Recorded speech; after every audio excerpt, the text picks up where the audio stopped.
The highlight of the budget really is the $20,000 asset write-off for small business and also the measures for primary producers around drought relief. The $20,000 will be fantastic in my view because it'll give all the small businesses that fit into that category of $2 million turnover or less a real incentive to go in to equipment suppliers, etc., before the 30th of June, or indeed right up to 30 June 2017, to upgrade. They get a straight tax write-off, so then the value of that's reflected in their tax returns when they lodge them.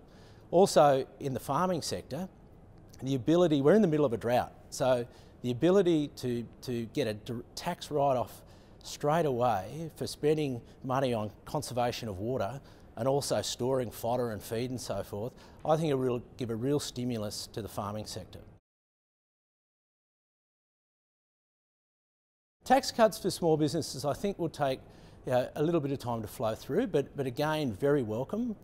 The 1.5% for companies I think will be fantastic in terms of letting people spread their expenditure a bit better, knowing that they've got a little bit of a tax relief at the end of the day, which will also be reflected in the instalments that are paid along the way for companies. And so company tax rate, fantastic.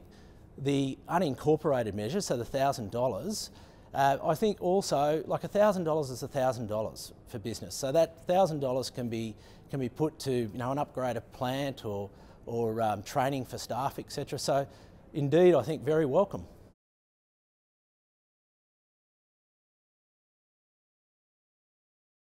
Well, essentially, if you're operating through a company, then at the moment you're paying 30% tax.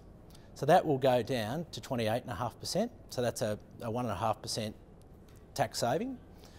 If you're operating through, like, let's say, a sole trader, so operating through by yourself or through a partnership or trust, etc., then that's unincorporated. So that'll be essentially a 5% discount on your tax payable up to a cap of $1,000. Tax reform debate, I think the issues that have been played out in the media about negative gearing, imputation, etc., I think in a lot of ways are a sideshow. The big game on tax reform is getting the Australian tax system more like some of our international competitors, where you have less taxes on business, less taxes on individuals, but more on consumption. So I think a lot of the things that we're seeing playing out are more, so-called sideshows, and that will be the real move on tax reform.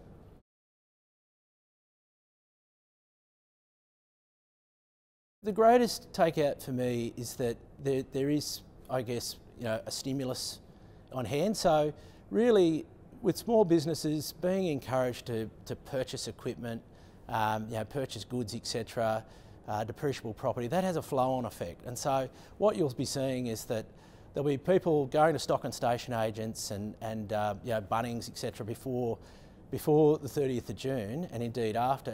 And so what that does then has an effect throughout the economy. So I think for consumers there will be a definite sort of flow-on effect.